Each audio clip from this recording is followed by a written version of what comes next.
Hello friends, I Dr. Sandeep Kumar Goyal in Mathematics of Finance Part 1 video have already explained you the concepts and applications of simple interest and compound interest. Now in this video, I will explain the concept and problems on effective rate of interest, present value, equation of value and depreciation. Now coming to effective rate of interest is the annual rate of interest equivalent to nominal rate R compounded m times a year. Effective rate of interest is denoted by RE, which can be found by using the formula RE is equal to 1 plus I raised to power m minus 1. It can also be found with the formula RE is equal to 1 plus R upon m raised to power m minus 1. Here R is the nominal rate of interest compounded m times during the year and m is the number of compoundings in a year. If the nominal rate R is compounded continuously, then you can compute RE by the formula RE is equal to e raised to power R minus 1. Here R is also known as force of interest, which is interest compounded continuously and equivalent to some effective rate RE. Now let us take an example. Find the effective rate equivalent to a nominal rate of 6% compounded in first part quarterly and in second part continuously. In first part, you are given R is equal to 0.06 and M is equal to 4. So you can compute effective rate using the formula RE is equal to 1 plus R upon M raised to power M minus 1. When you put values here, you get RE is equal to 1 plus 0.06 upon 4 raised to power 4 minus 1, which further comes to 1.015 raised to power 4 minus 1. The value of 1.015 raised to power 4 you can compute from compound interest table or from calculator, and when you use its value of 1.0614, you get RE is equal to 6.14%. Now second part, you are given R is equal to 0.06 and it is a case of continuous compounding. So here you can compute effective rate using the formula RE is equal to e raised to power R minus 1. When you put values here, you get RE is equal to e raised to power 0.06 minus 1, and the value of e raised to power 0.06 you can compute either using logarithm or from table 3 of containing values of ex and e raised to power minus x, and its value is 1.0618.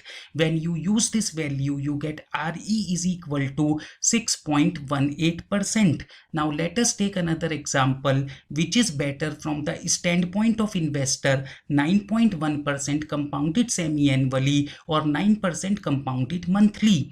Here you have two investment options with different nominal rate of interest and different compounding periods. So you need to compute effective rate of interest for both these investment options and select the one which gives you higher effective rate of interest. So for the first investment option, you can compute effective rate equivalent to nominal rate of 9.1% compounded semi-annually using the formula RE is equal to 1 plus R upon M raised to power M minus 1. When you put values here, you get RE is equal to 1 plus 0.091 divided by 2 raised to power 2 minus 1. When you solve it further, you get RE is equal to 9.30%. Similarly, for second investment option, you can compute effective rate equivalent to nominal rate of 9% compounded monthly using the same formula,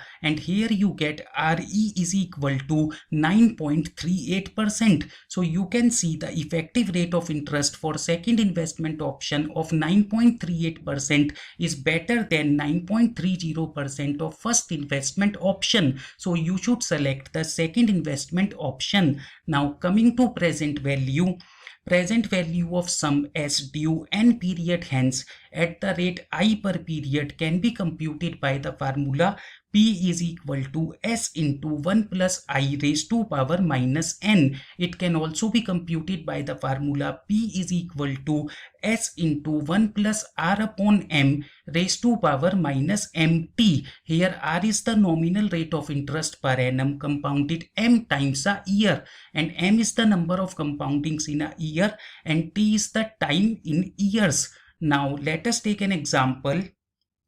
A person invests money in a bank paying 6% compounded semi-annually. If the person expects to receive rupees 8,000 in 6 years, what is the present value of investment? Here you have S is equal to 8,000, R is equal to 0.06, M is equal to 2, and T is equal to 6. When you put these values and use present value formula, you get P is equal to 8,000 into 1 plus 0.06 upon 2 raised to power minus 6 into 2, which further comes to 8,000 into 1.03 raised to power minus 12. The value of 1.03 raised to power minus 12 you can compute from table 2 of present value at compound interest or using calculator, and its value comes to 0.701379. When you use this value, you get P is equal to rupees 5,611.03. Now coming to present value in case of continuous compounding. Present value of S due at the end of T years at the annual rate of R compounded continuously can be computed by the formula P is equal to S into e raised to power minus RT. Now let us take an example. A person invests money in a bank paying 6% compounded continuously. If the person expects to receive rupees 2,500 in 4 years, what is the present value of investment? Here you are having S is equal to 2,500, R is equal to 0.06, and T is equal to 4.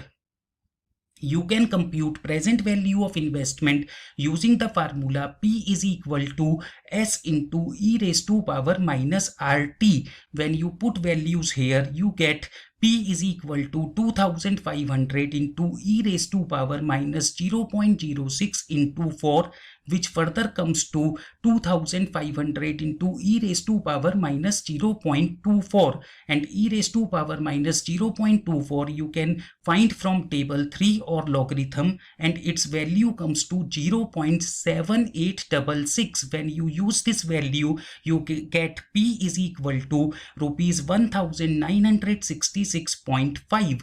Now coming to equation of value. Equation of value is an equation basically which you need to make when you have two methods of discharging the same obligation and you have some missing information which you need to find out. Here you need to have a focal date, that is the date of comparison of these two methods of payment of the same obligation on which you need to make this equation. To understand this, let us take an example. In return of a promise to pay rupees 60,000 at the end of 10 years, a person agrees to pay rupees 12,000 now, rupees 25,000 at the end of 7 years, and a final payment at the end of 12 years. If the rate of interest is 6% per annum effective, what should the final payment be? So here you have to find out the final payment which you assume to be X to be paid at the end of 12 years. So this is the missing information, and the focal date you can assume to be 0 year hence and set the equation of value using the formula P is equal to S into 1 plus I raised to power minus N. So the equation comes to 60,000 into 1 plus 0.06 raised to power minus 10 is equal to 12,000 plus 25,000 into 1 plus 0.06 raised to power minus 7 plus X into 1 plus 0.06 raised to power minus 12. Here you can see on the left hand side the 60,000 which is to be paid 10 year hence, its present value is found using N is equal to 10.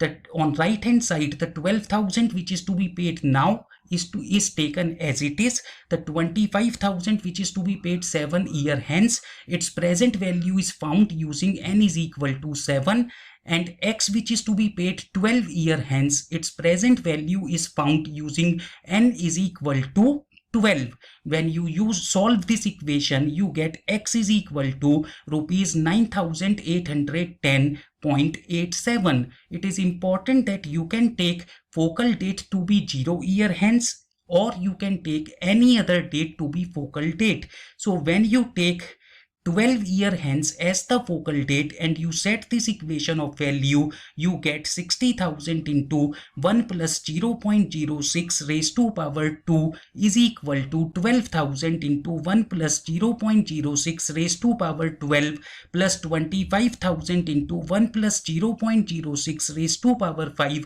plus x. So now on this equation you can see on the left hand side, because the focal date is 12 year hence, so 60,000 which is to be paid 10 year hence, its sum or compound amount is found taking n is equal to 2. On the right hand side, the 12,000 which is to be paid now, its sum or compound amount is found using n is equal to 12. Rupees 25,000 which is to be paid 7 year hence, its sum or compound amount is found taking n is equal to 5, and x which is to be paid 12 year hence is used as it is. When you solve this equation, you can get x is equal to rupees 9810.87, and you can assume any other date also to be the focal date and you will get the same result. Now coming to depreciation, in a depreciation problem, you may be asked to find out either the scrap value or book value of an asset, which is usually the machine. So you can compute scrap value of a machine denoted by S at the end of its useful life of n years with R rate of depreciation by the formula S is equal to C into 1 minus R raised to power n. Similarly, the book value of a machine denoted by B at the end of 10th year with R rate of depreciation can be found using the formula B is equal to C into 1 minus R raised to power T. Now let us take an example. A machine costing rupees 50,000 depreciates at a constant rate of 8%. If the estimated useful life of the machine is 10 years, determine its scrap value. What is the depreciation charge for the 8th year? So here C is equal to 50,000, R is equal to 0.08 and N is equal to 10. So you can compute scrap value of machine using the formula S is equal to C into 1 minus R raised to power N. When you put values here, you get S is equal to 50,000 into 1 minus 0.08 raised to power 10, which when you solve further, you get S is equal to rupees 21,719.42. For computing depreciation charge for the 8th year, you need to deduct book value of machine at the end of 8th year from the book value of machine at the end of 7th year. You can compute book value of machine at the end of 7th year as 50,000 into 1 minus 0.08 raised to power 7, which comes to rupees 27,892.33. Similarly, you can compute book value of machine at the end of 8th year as 50,000 into 1 minus 0.08 raised to power 8, which comes to rupees 25,660.94. Now you can compute depreciation charge for the 8th year as 27,892.33 minus 25,660.94, which comes to rupees 2,231.39. So till now in 2 videos on Mathematics of Finance chapter, I have covered all the topics which are relevant for the students of BCom studying at University of Delhi. Now I think if you watch these 2 videos, you will definitely be able to attempt questions on this chapter well. Thank you.